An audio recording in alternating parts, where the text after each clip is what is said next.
Here we are with Chapter 11, the Forgemaster Masterclass. In this one we're going to be focusing on continuing to detail everything up. A few things I forgot to do in the previous chapter, kind of ran a bit out of time, but I'm going to fix that up in this one. Just want to put a little bit more surface detail on the skin of our character, as I neglected to do that. So I'm going to grab the standard brush. I'm going to switch over the stroke mode to colour spray, and I'm going to select one of the dotted alphas, the one with the sharper edges. So from here, just going to shrink my brush size and put it onto subtract mode. And I'm just going to dot in a few skin pores and things. Just going to tweak my intensity a bit. There we go. Just going to add a little bit more surface detail to his face, add a few skin pores and a few sort of bumpy raised parts of his skin, just to make it a little bit more convincing. As you can see, it makes a whole load of difference, especially on the nose. So what the brush settings that we've got now is doing, it's using a colour spray option, which means that it's going to put down a bit like flicking paint from a toothbrush kind of thing. It'll splatter the stroke out at different opacities and variations in size and intensity. Combining that with an alpha which is also dotted, which varies in intensity and size as well, it creates this nice sort of natural skin pore type effect. It's one way of doing this. There's a lot of different ways they can go about doing this. This is one which you can do just completely inside ZBrush. No need to go out and about trying to find some different brushes and stuff like that. The other alternative is there are a bunch of like skin scans and things like that you can do.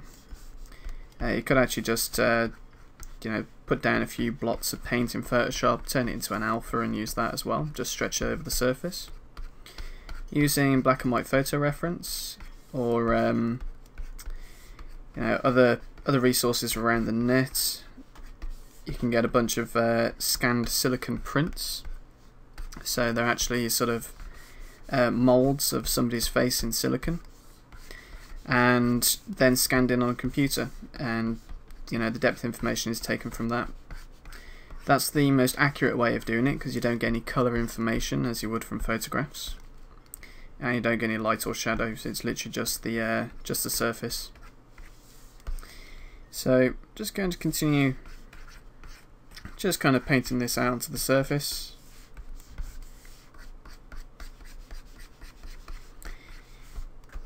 You can actually do this with symmetry on if you want to save a little bit of time. It's a little bit harder to notice symmetry with this kind of minute detail. I probably should have done that, but it's a bit late now. It's gone past the point of being able to do mirror and welds, as we have asymmetrical details that we don't want to either mirror over or don't want to lose.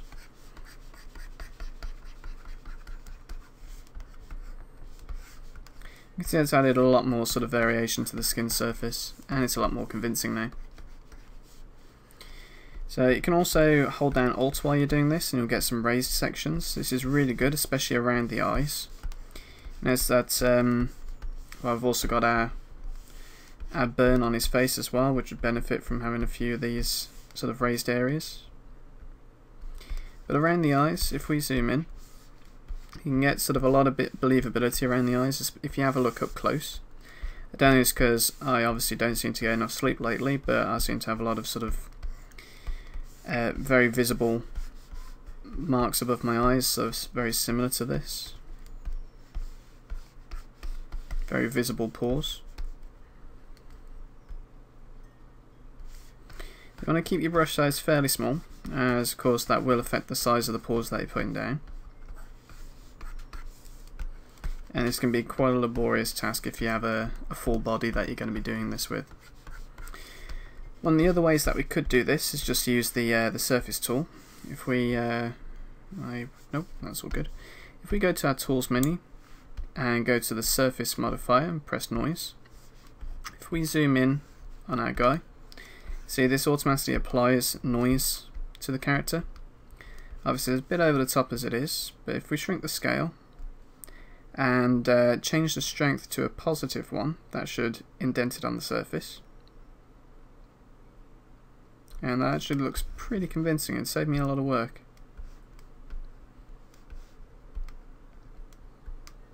So I think I'm actually going to do that. I'm not going to undo all the steps that I've already done. Instead, I'm just going to drag back on my undo history all the way to the start. You can either click on the dots or drag over. Take a bit of time depending on how much you've done. And I'm just going to go ahead and apply this noise modifier. Just drag the scale down.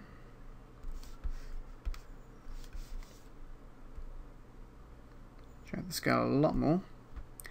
And put the strength into the positive so that it eats into the surface rather than takes away. Because it's going to operate in both directions. It's just trying to find the direction which is most suited for the kind of surface that you want.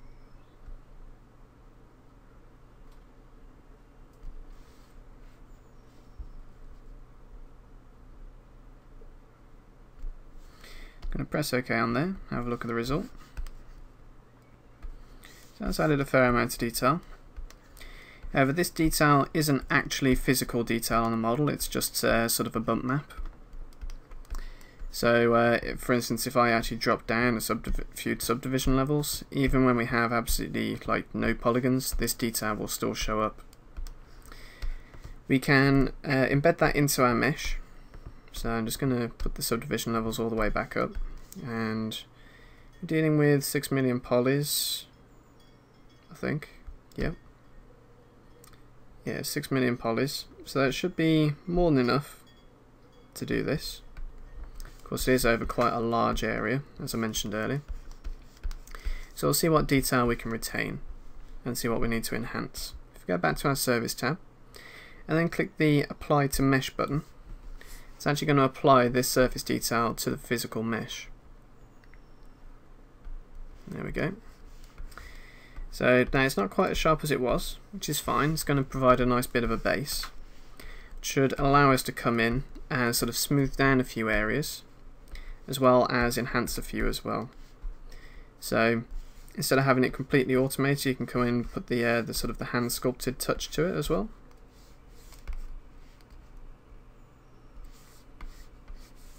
Feel free to knock your surface back a bit if it's too intense in areas. It's going to right click, hold down shift, or hold down shift and right click, whichever you prefer, and adjust the Z intensity of our smooth brush.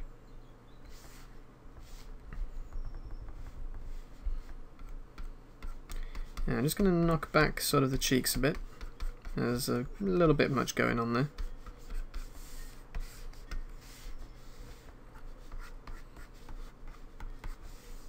At least there's a little bit too much of the large frequency textures going on there, so excuse me.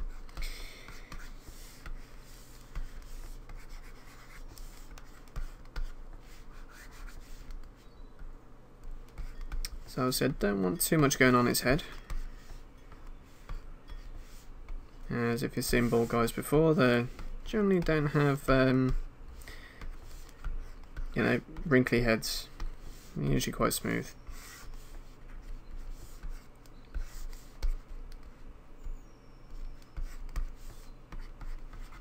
Just going to knock that back a bit. Now for the body, most of the time this level of detail is absolutely fine. So really we just want to kind of come in and customize the wrinkles on the face more than anything. You know, customize the pores on the face. For instance, on the lips, it's probably a little bit too much there. So I'm just going to back that down a bit. It still adds a nice uneven surface though, so it's worth leaving a bit in there. Pores are usually very visible on noses.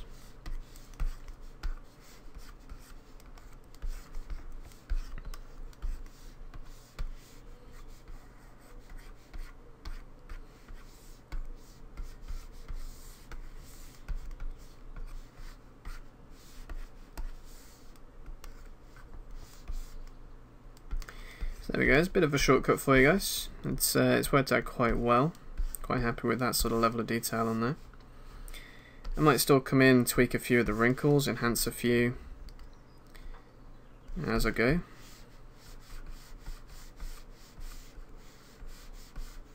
So deepen them up, as some of them will have faded back when we've been smoothing things out.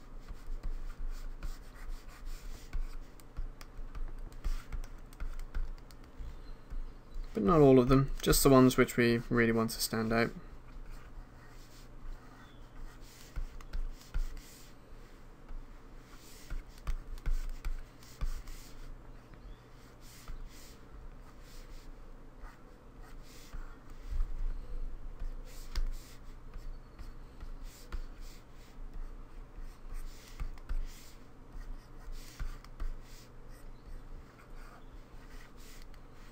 Drag the intensity down a little bit so I can enhance these wrinkles on the forehead.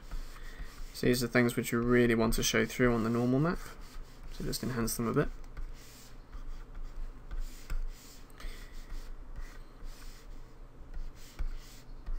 So when it comes to sort of sorting out the normal map, I'd rather have things show up too much on the normals than not enough, because then we can easily tweak it back. It's not too easy to add more detail to normals after it's done.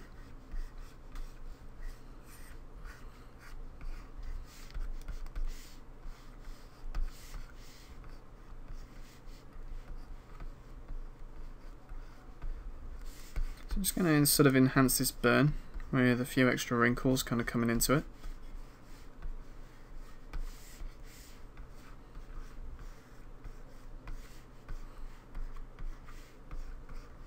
Not too much.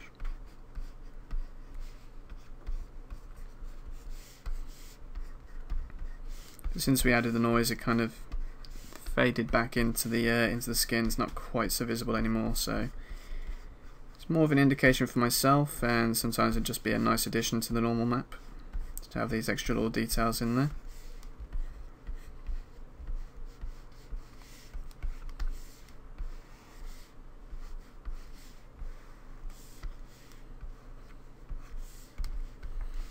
Okay, cool. I'll probably do the same down here on the upper body. Just going to enhance a few of the wrinkles, and especially around the area of the burn. Just kind of make it look like it's not just a skin defect, it is actually something that was originally quite serious.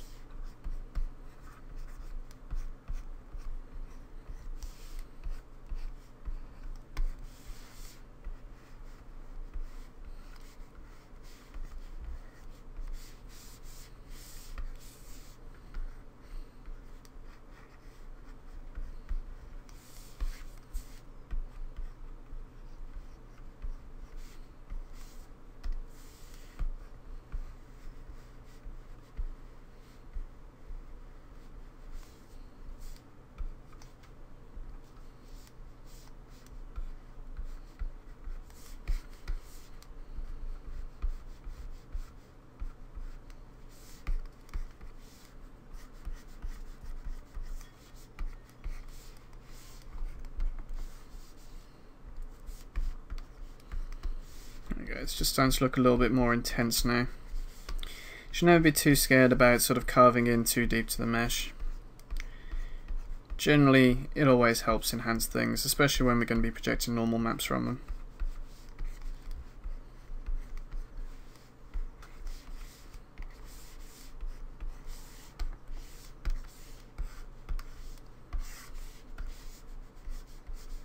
Let's enhance some of the wrinkles we've got going on.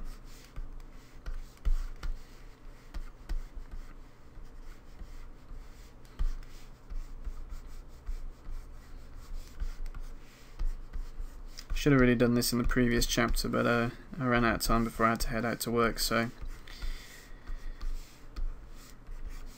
I'll just do it in this one instead, and I'll make it a double episode where we will also work on the apron too, and anything else we can find to work on within the time that I've got.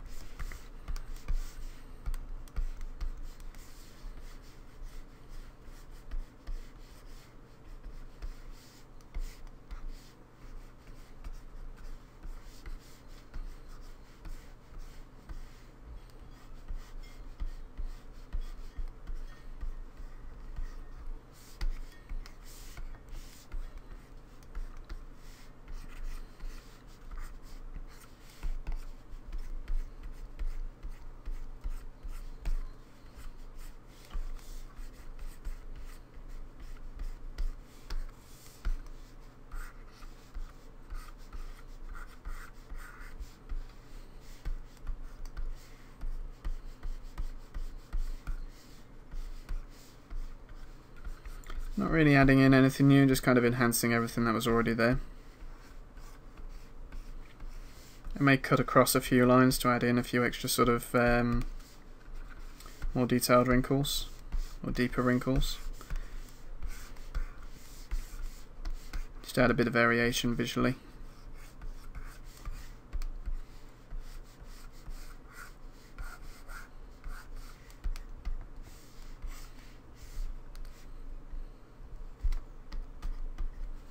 The back is going to be a bit of a strange area. It's quite a large expanse. In fact, I think it's probably one of the largest areas in this model, which doesn't tend to have a lot of detail. So I mentioned before in the texturing, I'm going to be adding a tattoo to him.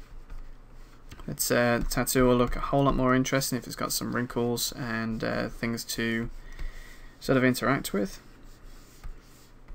Especially we really haven't got anything on here.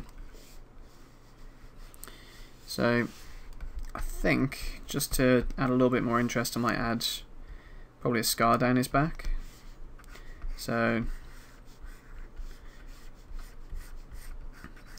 I imagine this guy would probably go chop his own wood, so who knows, he might go into a fight with a bear or something.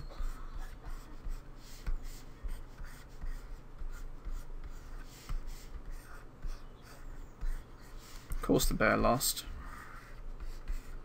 We'll add a few scars.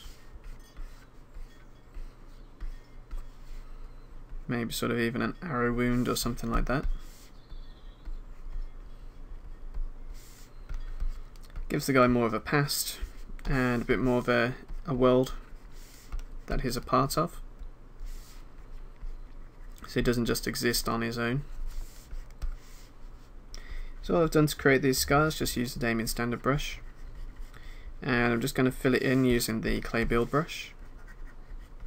It gives a nice lumpy finish and it keeps that sort of layering effect as if it's skin that's knitted back together.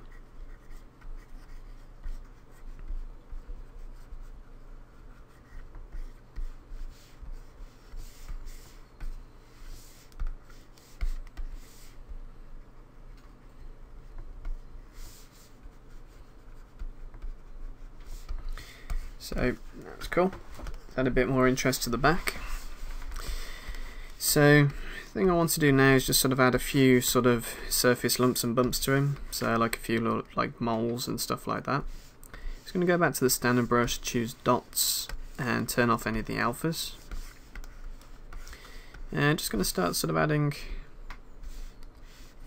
a few lumps and bumps. So I'm just going to turn on Z add.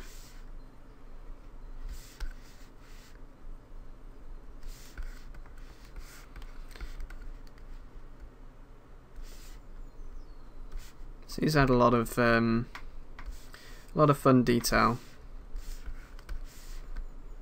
for people to sort of notice.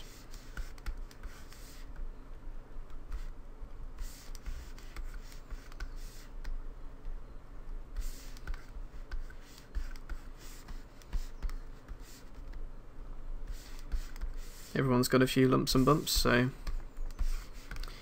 why not?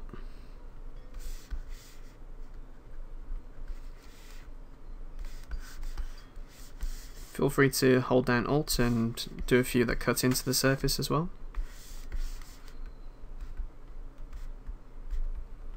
Sort of almost like chickenpox scars or something like that.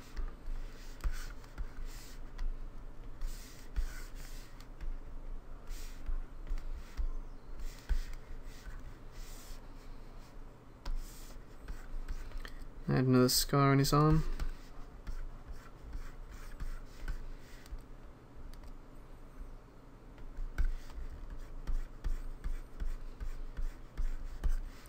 So you can spend as much time as you like sort of doing these sort of character building details and further enhance them again in the texturing, so like with tattoos and things like that. It adds an interesting sort of visual flair to them. However, if you go a little bit overboard, it will look overboard. Unless you want your guy to be made up of scar tissue completely, then it might not be the best idea to cover him in scars from head to toe. But the odd few here and there will definitely help sell a character, depending on what they do. Obviously it wouldn't be doing an arch villain accountant covered in scars. sort of only characters that sort of do their own dirty work really, or you know, aren't afraid to be out in the real world.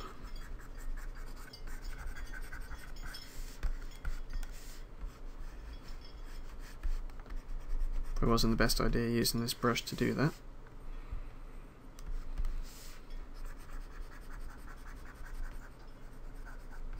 I can make it work. There we go.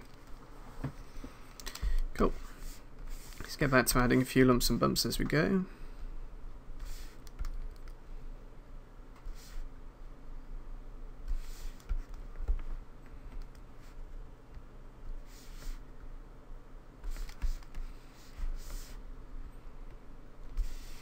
So these are little details which will be picked up really well in the normal map as well, because they're not sort of just raised or lowered, they actually have a curve to them, and that's what the normal maps pick up.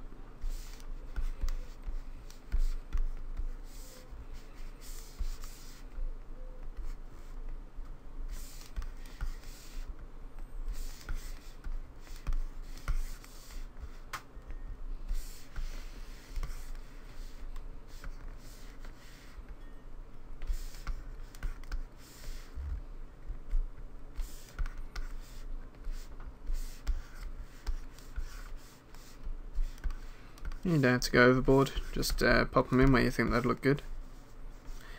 Got solo mode. They don't have to be big either, they can be as tiny or as large as you like, as long as they look right.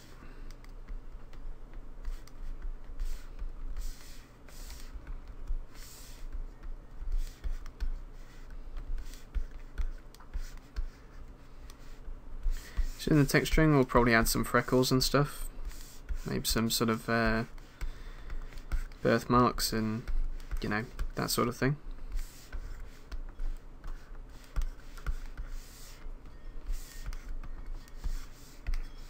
There we go, some nice sort of interesting points there all around. Got the burn on the front, it's going to be the most obvious detail. Scars on the back. A few lumps and bumps on his arm. Headwise, we've got a few lumps and bumps up there as well. We've got the skin pores. Yeah, I think that'll sort of do it for him. It's going to add a few sort of wrinkles in the lips. Just varying them up a bit.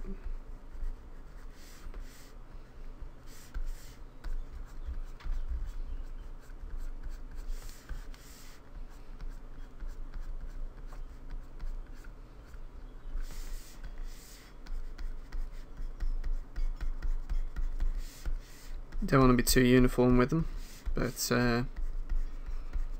try and keep to the curvature of the lips.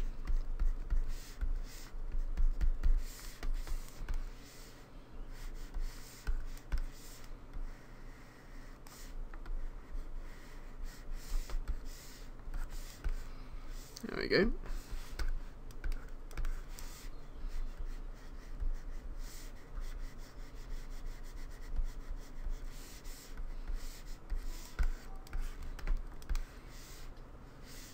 Cool. Quite happy with that, that's fine. Let's move on to the apron. Now, there's a lot of different ways that we could actually texture this apron. I was going to add a few more wrinkles and things, but to be honest, it's going to be sort of a stiff bit of leather. It's going to be very thick leather and very sort of hardened, as it would be for sort of doing blacksmithing. So they don't tend to get very wrinkled anyway. I mean, I imagine it's only age which has caused this to really wrinkle. So I don't think I'm going to add any more wrinkles to it. I'm just using the H polish brush just to tidy up a few edges here and there, and just to harden it up a little bit.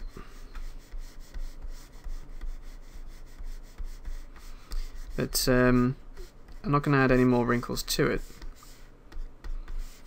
Instead, I'm just going to add some surface detail. So one way that we could go ahead and add the surface detail is to grab an alpha for leather and then start dragging it over the surface like we have done before. But it's going to get quite laborious, it's quite a big chunk of material. So instead I'm going to use the surface modifier. Just over here like we did before. We're going to click on Lightbox and choose Noisemakers. And we're going to see what kind of effect we can get from some of the pre-made noise things we've got here. So this looks like the surface of the moon. Probably not ideal, but we'll see what we can come up with. Let's actually try this sort of cracked surface. You can see things are a little bit weird. It's just because everything's sort of at the wrong scale and there's some projection issues. So I'm going to show you how we can fix that. If we click on the edit button under surface, we'll be able to see our model in here. And I'm going to drag the scale down, which is going to help fix a few things. It's pavement. That's what it's meant to be. It's meant to be pavement. In which case I don't think that's really going to work out too well for us. So I'm going to cancel that. I'm going to click on Lightbox Noisemakers. And I'm going to choose this sort of bluey orangey one. Obviously I'm not going to be keeping it like that. I'm going to change the colour to white. And things look a little bit on the weird side there. So let's see what we can do with this. Let's reduce the strength. And I think I'm just going to reduce the scale as well. Don't worry about the colour at the moment, you can actually adjust that in here. Or you can do it to just off white so we can just about see what kind of patterns we're getting. And I think that looks like a pretty decent surface. It looks like cracked leather. I think if we reduce the scale a little bit more and sort of fix up the strength of the mask. Obviously not too much. But we're going to get some inherent faults with this. We're currently using a 3D projection mode, and that's going to project it from the front and back. And it doesn't wrap around the sides very well, so we end up getting all these sort of horrible stretched kind of looking textures there. So to fix that, we're actually going to apply a UV map to this. And that's going to make sure that the texture and the displacement map for these details gets overlaid uniformly over the whole surface rather than just being projected onto it. So just going to hit cancel on there for now. I'm going to, with my apron selected there, just go to Z plugin and click on UV Master,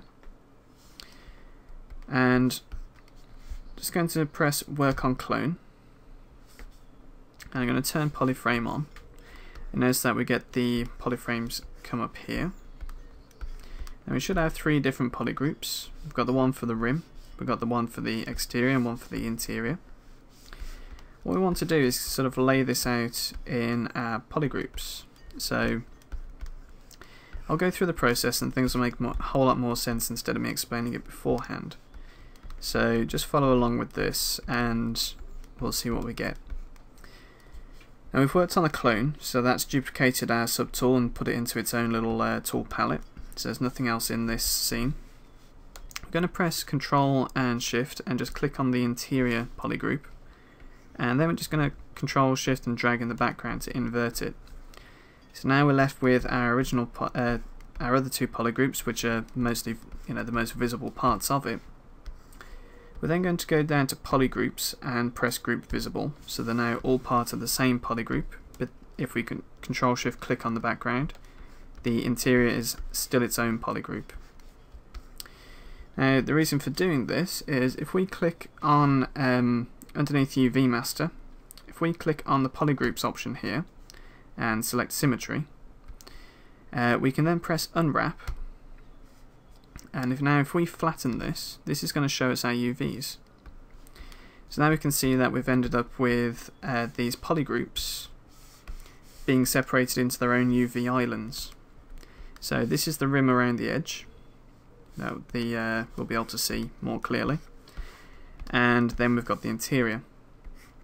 So the reason that I ended up doing that was because if we ended up separating into another polygroup, we'd end up with a great amount of space taken up by this rim being flattened out and stuck in here, which would affect the resolution that we get on the rest of the mesh, on the rest of the UV map. So what the UV map is going to allow us to do is going to allow us to project our noise from the noise plugins more uniformly. So the actual displacement map itself is a square texture that gets tiled. So what we'll be able to do here is just get that displacement map to display all over this rather than just being projected onto the front, which means that any angle, it's still going to have something projected onto it. So we're going to press unflatten, and we're going to press copy UVs. We're going to go back to our original tool, and then we're going to press paste UVs underneath Forgemaster. And that's going to copy our UVs onto this one for us, and then they're going to be active. So we can close down Forgemaster, turn off polyframe, head back to our surface palette, and we can go to Noisebox Noisemakers and choose the one that we originally chose. Let's change the colour. You notice that we still get this stretching around the side, but if we go into edit mode and then press the UV option at the top here, we get everything displayed a lot more uniformly. I'm going to reduce the scale, actually increase it a little bit. Then we're going to decrease the strength so it doesn't give us these sort of weird visual artifacts. I'm going to set the colour to just off white so I can kind of see what's going on. And you can see where we're getting this tiling effect now. Don't worry about little glitches like this. It's just because the mesh itself is quite thin. It won't actually happen to our mesh when we actually combine this down. So now we just got to play with the scale of things and the strength just to find a happy medium where we think everything will look okay. To get a better preview, just hit the OK button, and it looks like things have gone hideously wrong. So I'm just going to undo that. I think we'll just actually create our own noise map for it. I'm going to choose UV, and I'm going to press noise plug. Now for some reason this always opens on one of my other screens, so I'm just going to bring it over. And from here we should be able to create our own sort of alpha effect for it. So I'm just going to choose, let's have a look, see what I can find. Don't want checkerboard, we'll go with something a bit more like maybe erosion. And tick OK. Increase the strength and decrease the scale.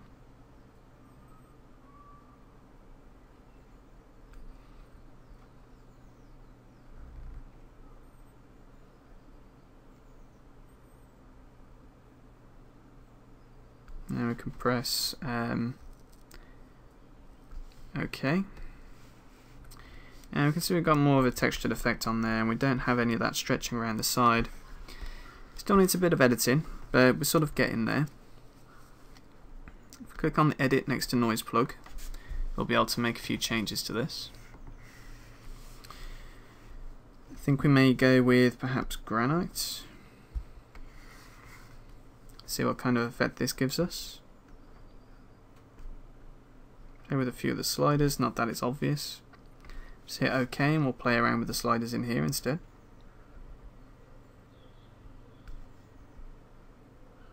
Nah, definitely not that. Okay, let's go back to noise plug. And I think we may have to end up using a texture.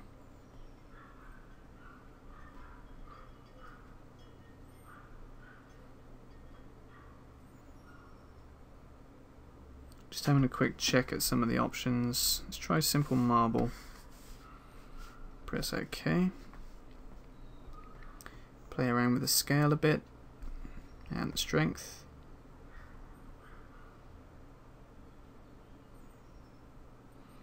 So it definitely adds sort of a nice sort of cracked sort of effect, but I don't know if that's really what we want to go for. Just going to cancel that for now. Just going to set my material back to its normal colour, and just going to try that again.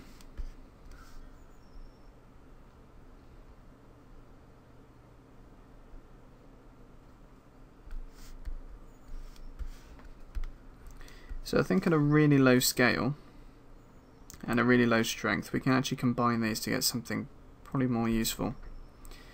So let's just go for quite a low strength on there. press OK. And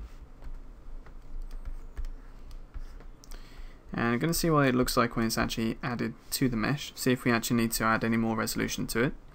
So hit apply to mesh, let's get a few moments. There we go. So we've got the resolution we need, and we've got some sort of surface there. It's not the kind of surface that I want, but if we click on noise again, and go to edit, we can click on alpha on off. And I'm just going to see if I can find a leather alpha. I might have one here. If not, I'll find one. So if we go to ZBrush, alphas, let's see, textiles, denim, weave, no. Leathery skin. It's a little bit over the top, I think.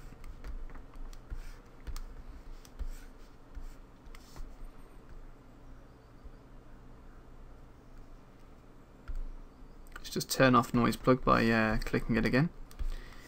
That'll give us an idea of what our new texture is going to look like.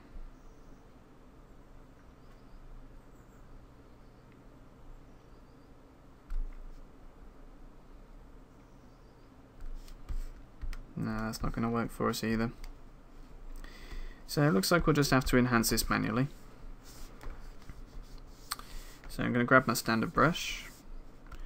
Going to select the drag rectangle, going to click on alpha, and I'm going to import these leathery skin textures. Probably not all of them, because not all of them are all that useful. And from my alpha, I think something perhaps a bit like this. So that's wrinkles, leathery skin 3. I'm going to drop my intensity, put it onto subtract mode. And I'm just going to drag this out so to see what we get. So we definitely get that sort of like cracked hard leather kind of effect. Probably a bit too much. I think we'll end up doing anything more than that with textures, as I say, hard leather never seems to have too much surface detail on it.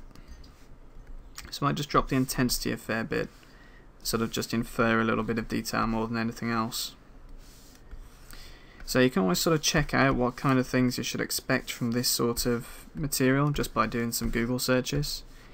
You can usually tell if you just type in blacksmith apron, you find that usually they're not very wrinkly, they're quite stiff, they don't have too much surface detail. It's mostly just kind of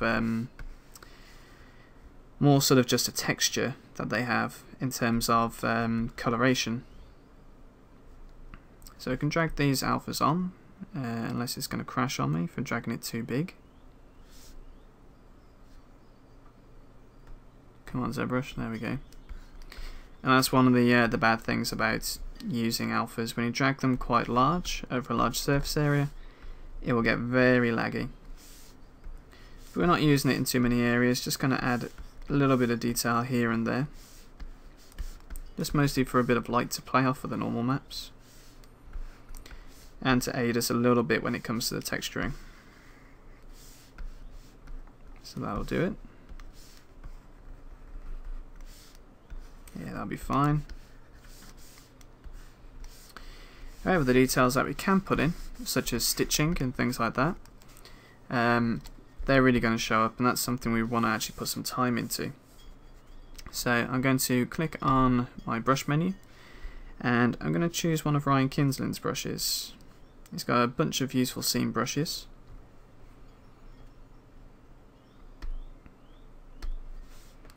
See if we can use this.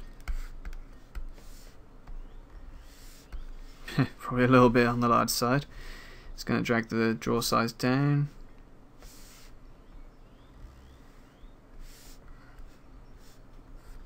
Just sort of connect a few of these edges up. Keep the directionality the same so the stitching's on the right side.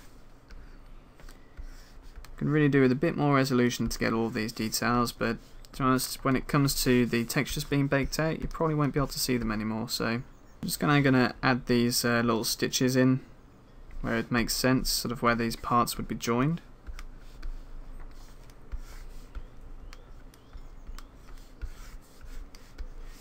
I'm going to turn on lazy mouse and put the radius up, not that high, but I'm then going to drag this sort of around the bottom, see what kind of effect we get. Not ideal. Probably needs to go the other way more than anything. Yeah, I think that would work better, but I think we need a bigger stitch. So let's have a look, see what other stitches we've got. I think we'll stick with that one, but we'll turn the intensity up. And we'll turn the draw size up as well, I think. Let's drag that along the bottom.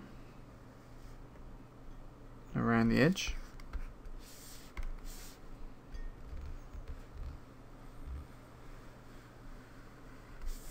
It's probably something you'd want to do with symmetry turned on. And I kind of missed the boat on it, so I might as well carry on with it.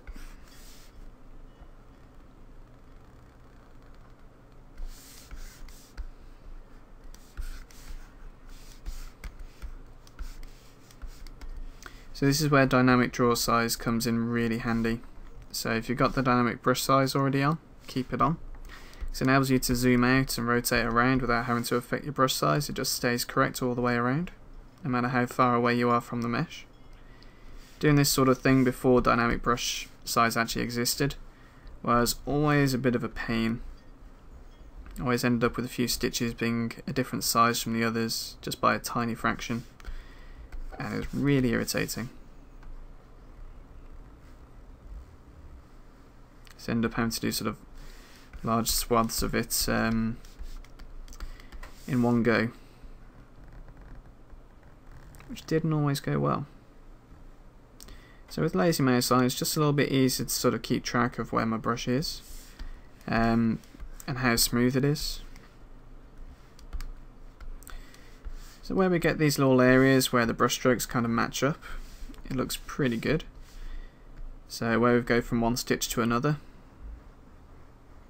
looks like it's been repaired. And doing this after you've done the noise and the surface detail and all those other sorts of things like putting the wrinkles in, it's the best time to do it, just because this will then follow the surface of the wrinkles and fit in with everything else.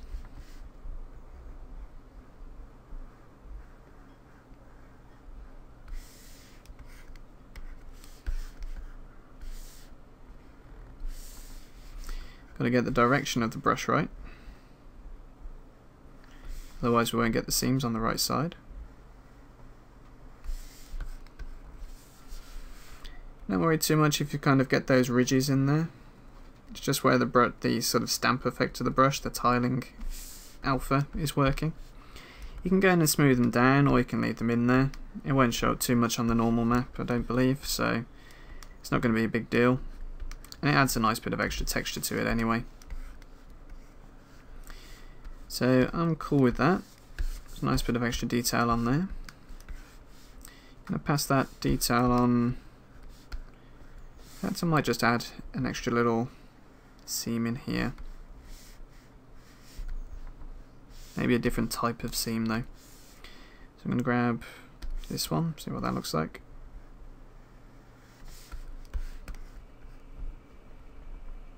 Yeah, that'll be interesting. Just going to reduce the intensity a tiny bit. And possibly the draw size. Turn on lazy mouse. That's under your stroke menu. And turn the radius. That'll decide how much gets trailed behind, which helps with smooth sort of brush manipulation. This man over there a little bit wonky. I imagine he's carried out a few repairs to his own apron every so often.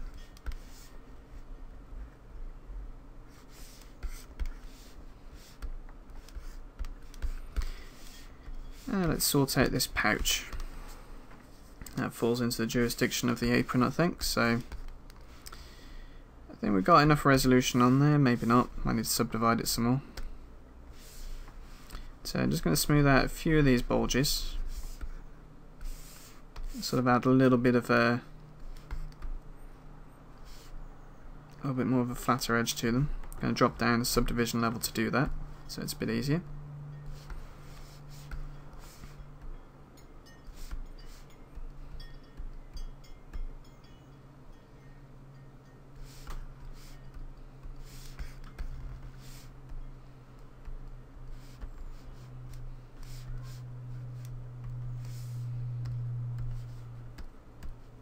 So I'm just going to play with the rotation of a few of these tools a bit, make it look like they're you know, sort of resting on the sort of lip of the pouch. I think I've got it for the most part. It's just that little set of pliers that was annoying me.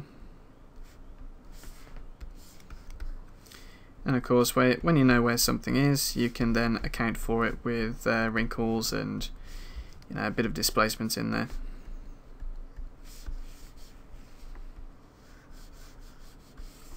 You don't want it looking too loose.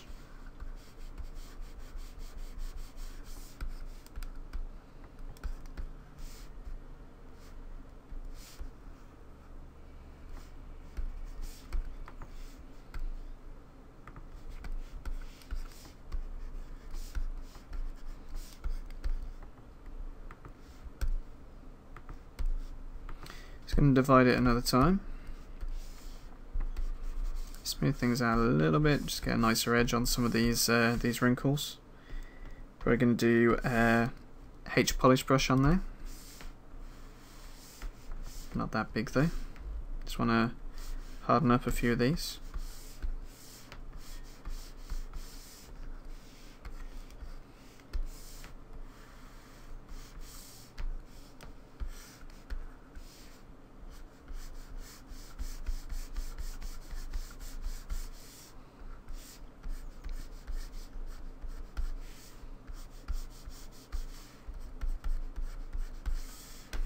There we go, let's tighten them up a little bit.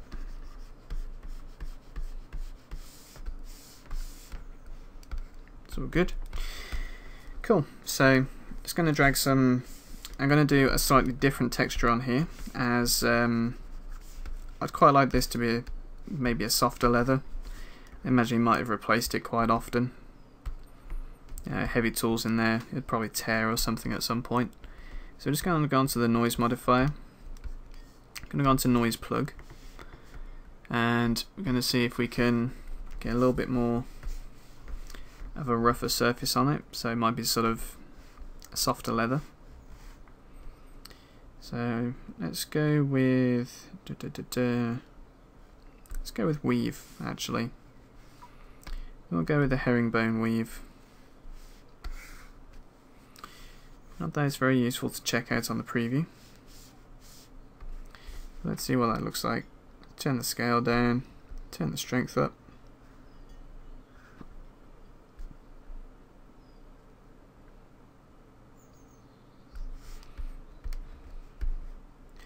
It's quite a fine material.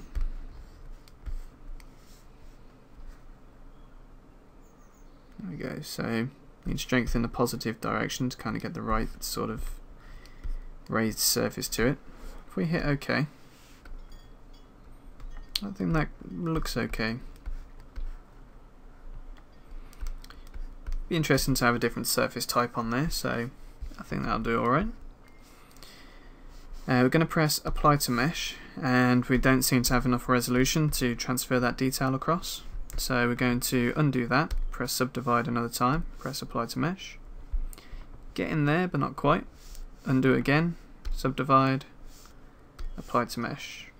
There we go. It's fine. Cool. So I'm just going to add a few seams to this as well, I think. So it looks like it's actually stuck to the leather underneath. Then we'll go with a double back stitch. And just, whoa, that's too big. Turn the intensity down on there.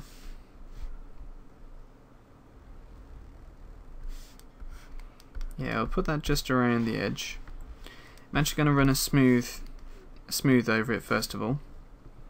So I'm going to select the same brush size, just go around the edge, and I'm going to turn the intensity up of my smooth brush. And I'm going to knock back that detail.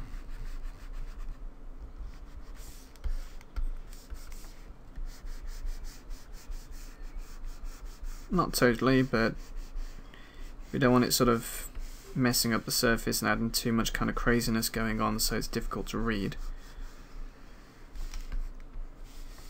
So just smoothing down on here. The more I look at the apron, the more I'm thinking, oops, don't want it on the top, just on the sides. The more I look at the apron in the background, I think that texture is far too tiled. So I might smooth it off a bit and see if I can get a little bit more of a generic leather texture going on. And turn on lazy mouse again to drop the radius down so it's not obsessively massive. And I haven't changed my brush size, so it's going to be about the same as it was, or it should be exactly the same as the smooth brush. And just trying to follow that line that I smoothed out. It's not perfect, but it doesn't have to be perfect.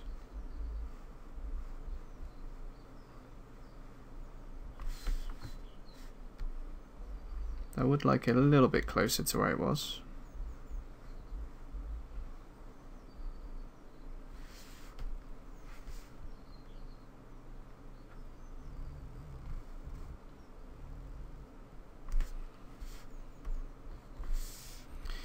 There we go.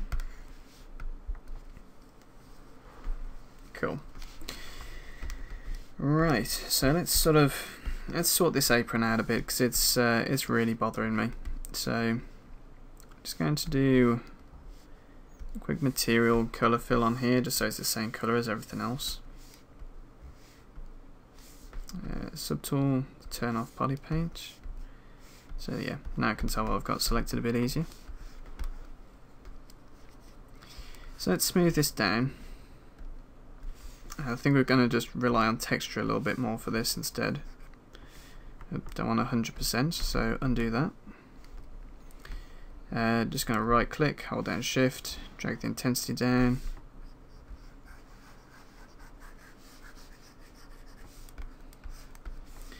And just going to knock this sort of repeating detail back.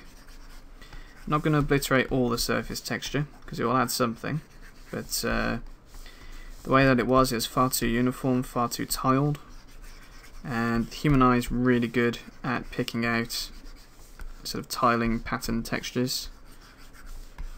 We've all played one of the first mods that I ever installed for Oblivion, I think it was high resolution level of detail textures for the backgrounds, as they were revolting.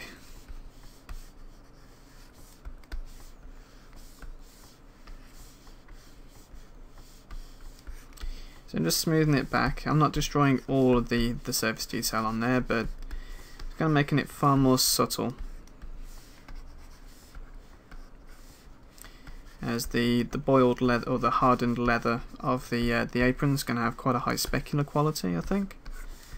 I'll have to do a few more sort of little bits of research as to the surface quality, and then we'll be able to make a specular map which shows off a few of the broken up details and things like that.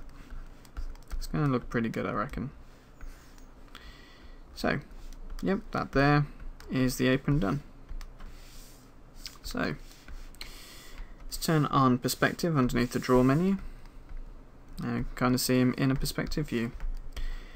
It's starting to come together, guys, and we're nearing the end of the modelling phase, or the high-res modelling phase, I should say. And I'm quite chuffed with what we've got so far. It's working well. Next chapter I'll move on to the trousers, which should be pretty easy to do. And so we should be able to get the gloves and the boots done in the same set. And then I think we'll just go on to a tiny little bit more detailing on the belt, as well as the belt buckle. And hopefully we'll have only just another couple of chapters to do when it comes to this detailing, and we'll be able to get onto the texturing. So, I hope you found something useful in there as well, guys. Again, any questions or comments, drop them in the comments section. I'll do my best to answer them. And until you join me in the next chapter, you have a good day and happy sculpting.